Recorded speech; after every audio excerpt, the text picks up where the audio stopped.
Hello my dear friends. Today we are going to study the Code of Civil Procedure 1908 के अंदर foreign courts and foreign judgment के बारे में। Foreign court and foreign judgment define की गई है section 2 definitions के अंदर the code of civil procedure 1908। तो सेक्शन 2 का सबसेक्शन 5 हमें बताता है फॉरेन कोर्ट के बारे में।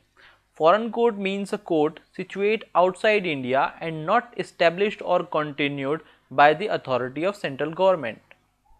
यानी कि हर वो कोर्ट जो आउटसाइड इंडिया है वो एक फॉरेन कोर्ट है, लेकिन अगर आउटसाइड इंडिया कोई कोर्ट इस्टेब्लिश करा गया है या कंटिन्यू हो रही है by the authority of central government तो हम उसको फॉरेन कोर्ट नहीं मानते। तो हर वो कोर्ट जो establish और continue नहीं हो रहा by central government which is outside India is a foreign court। Now what is foreign judgment। तो section 2 का subsection 6 हमें definition देता है foreign judgment की, means the judgment of a foreign court।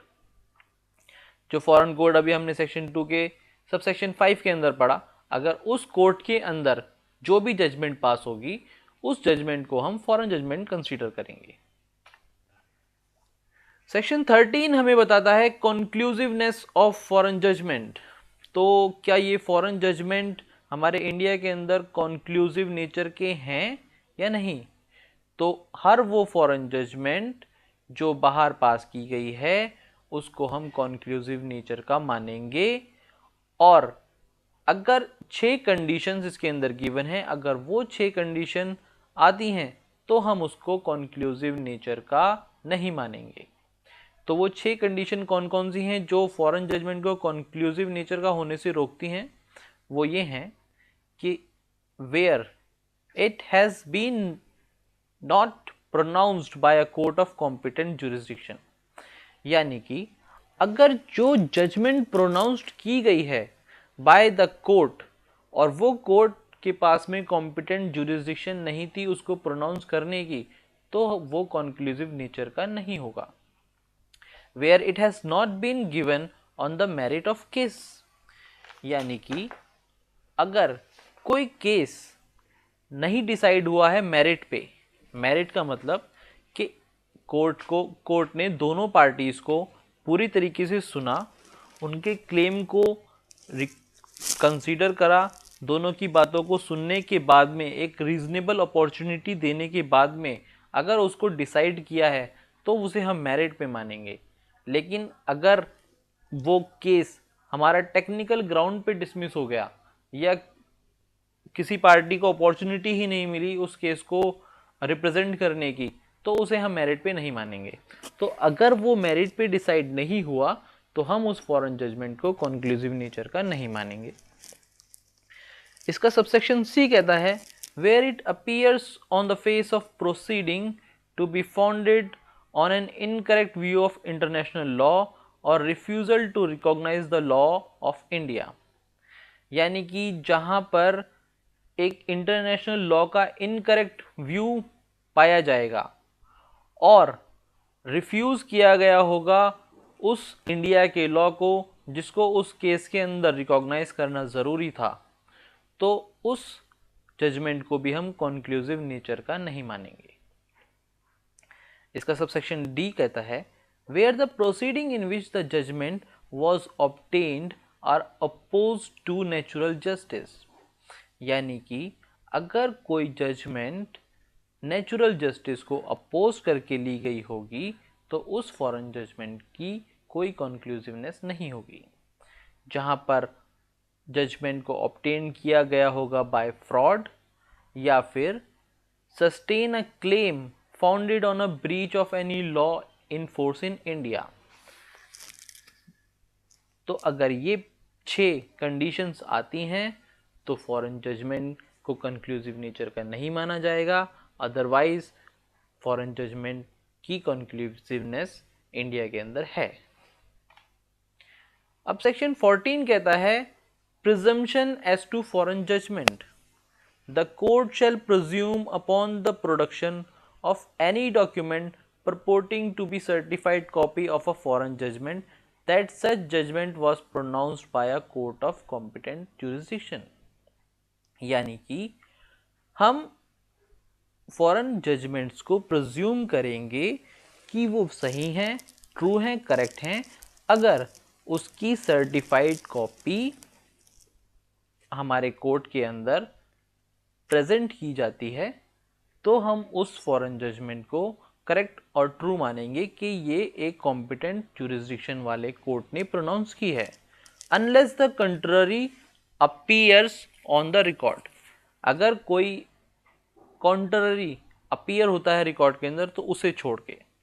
But the presumption may be displaced by proving want of jurisdiction. अब ये जो foreign judgement है हम इसको डिस्प्लेस भी कर सकते हैं अगर हम ये प्रूव कर दें कि जो जजमेंट प्रोनाउंस्ड करी गई है वो जजमेंट एक कॉम्पिटेंट कोर्ट ने नहीं करी, उसके पास में वांट ऑफ जुरिस्डिक्शन उस जजमेंट के ऊपर था। तो ये हमारी प्रिजम्पशन है as to foreign judgment by section 14 of CPC. अब देखते हैं इसका एग्जीक्यूशन कैसे होता है। सेक्शन 44 कहता है execution of decree passed by revenue court in place to which this court does not extend. यानी कि उन रेवेन्यू कोर्ट्स के अंदर अगर कोई डिक्री पास की जाती है जहाँ पर ये कोड अप्लाई ही नहीं होता, सीपीसी अप्लाई नहीं होता, तो वहाँ पर एग्जीक्यूशन कैसे होगी उन डिक्री की। तो उसके लिए क्या करना होगा, स्टेट गवर्नमेंट को by the notification in official gadget ये डिक्लेयर करना होगा कि जो डिक्री उन रेवेन्यू कोर्ट्स के अंदर पास की गई है जहाँ पर ये कोर्ट एक्सटेंड नहीं करता, और वो ये मेंशन करेंगे कि अब उन स्टेट्स की जो डिक्री होगी उनको पास की गई होगी वो हमारे कोर्ट्स के अंदर एग्जीक्यूट की जा सकती है। तो ये बताता है हमें सेक्शन 44। अब सेक्शन 44 ए हमें ये कहता है execution of decree passed by court in reciprocating territories. सबसे पहले ये जान लें कि रेसिप्रोकेटिंग टेरिटरीज क्या होता है। रेसिप्रोकेटिंग टेरिटरीज वो टेरिटरीज हैं जो इंडिया के बाहर हैं लेकिन रिकॉग्नाइज्ड बाय सेंट्रल गवर्नमेंट हैं in official gazette as reciprocating territories. यानी कि जो जजमेंट इंडिया के अंदर पास होगी वो रेसिप्रोकेटिंग टेरिटरीज के अंदर भी मायने रखेगी, और जो रेसिप्रोकेटिंग टेरिटरीज यानी कि बाहर की जो कंट्रीज जो टेरिटरीज हैं जो हमारे रेसिप्रोकेटिंग हैं हमारी ऑफिशियल गैजेट के थ्रू, अगर उनके अंदर जजमेंट पास होती है तो उनको भी ऐसे ही माना जाएगा और उनको एग्जीक्यूट इंडिया के अंदर किया जा सकता है उसी तरीके से जैसे कि हम अपनी जजमेंट्स को एग्जीक्यूट करते हैं। अब इसका प्रोसीजर बताता है सेक्शन 44A कि इसको एग्जीक्यूट कैसे करेंगे। तो इसका प्रोसीजर ये है कि जो रेसिप्रोकेटिंग टेरिटरीज की जो सुपीरियर कोर्ट हैं उनको इशू करना होगा एक सर्टिफाइड कॉपी ऑफ जजमेंट। उस सर्टिफाइड कॉपी ऑफ जजमेंट को लेकर के हम इंडियन कोर्ट्स के अंदर फाइल करेंगे। लेकिन प्रोसीजर सिर्फ इतना ही नहीं है, ये भी है कि जो सुपीरियर कोर्ट है वो साथ में एक सर्टिफिकेशन ऑफ सेटिस्फैक्शन भी इशू करेगा जिसके अंदर वो ये बताएगा कि जो अमाउंट जो वैल्यू जो चीज़ क्लेम की जा रही है उसमें से हमने इतना % ऑलरेडी सेटिस्फाई कर लिया है, एडजस्ट कर लिया है, और आपको अब इतना एग्जीक्यूट करना है, इतने के लिए एग्जीक्यूशन करना है। सपोज कीजिए कि एक अमाउंट है 4 लाख रुपए का और उसमें से 2 लाख रुपए फॉरेन कोर्ट्स की जो जजमेंट है उसके थ्रू एग्जीक्यूशन के थ्रू 2 लाख रुपए रिकवर हो चुके हैं। तो अब जो बाकी के 2 लाख हैं वो इंडिया के अंदर रिकवर होने हैं, तो वो एक सर्टिफिकेट देंगे कि भाई 2 लाख हम कर चुके हैं रिकवर, और जो ये 2 लाख हैं ये आप अपनी टेरिटरी के अंदर इसको एग्जीक्यूट करके रिकवर करें। तो वो एक सर्टिफिकेट ऑफ सेटिस्फैक्शन उस सुपीरियर कोर्ट को देना ज़रूरी है। सर्टिफिकेट ऑफ सेटिस्फैक्शन और adjustment is the conclusive proof. उसको हम एक कंक्लूसिव प्रूफ मानेंगे of the extent of such satisfaction or adjustment, उसको सेटिस्फेक्शन और एडजस्टमेंट के लिए। चलिए दो क्वेश्चन देखते हैं। क्या doctrine of res judicata applicable होता है फॉरेन कोर्ट पे? तो हाँ, रेस जुडिकाटा एप्लीकेबल होता है अगर जो केस है वो डिसाइड हुआ हो मेरिट्स पर। और क्या डॉक्ट्रिन ऑफ रेस सब जुडिस एप्लीकेबल होता है फॉरेन जजमेंट में? तो बिल्कुल भी नहीं।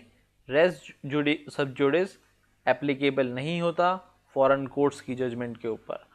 अगर कोई फॉरेन कोर्ट के अंदर कोई प्रोसीडिंग चल रही है तो यहाँ पर भी इंडिया के अंदर भी वो प्रोसीडिंग चल सकती है between same parties and same subject matter. तो रेस सब जुडिकाटा एप्लीकेबल होता है, रेस सब जुडिस नहीं होता। So it's all about foreign judgment and foreign courts. Thanks for watching Lex Judiciary by Zishan. Please subscribe my channel for more videos.